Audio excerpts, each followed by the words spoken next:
中国台办今日雄雄宣布，进口台湾的酸药有检出病虫害，宣布对即马开始停止进口。面对中国大家拢无沟通就切断无益，咱的农业部是表示遗憾，也呼吁中国就要赶紧进行技术对话，找出合理的解决方式。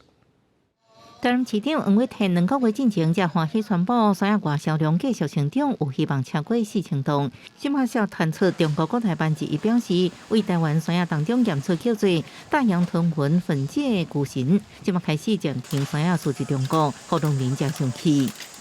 迄用你讲的，借口从你来有外销的物件就了，你有经过消毒，有叫啥物拢白。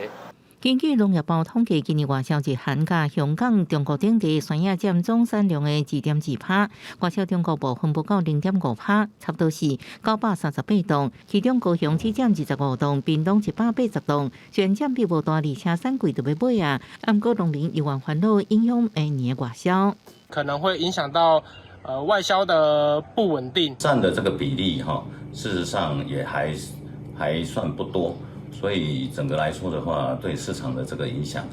应该是不大哈。种酸药上济台南外销中国初估至少700吨，市长黄伟提表示遗憾，发声政治归政治，产业归产业。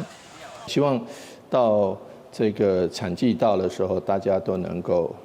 这个解决掉所谓的检疫问题，解决掉所谓的这个贸易问题。中国2021甲2022拢捌公布相片，或者是大方面讲，为台湾设计脸部伽马类表面有检出巨神。农业部表示，中国每一摆无符合国际惯例，无经过对话，凊彩中断贸易，会继续透过相片管道，呼吁中国赶紧甲台湾进行技术对话，寻求合理解决的方式。记者综合报道。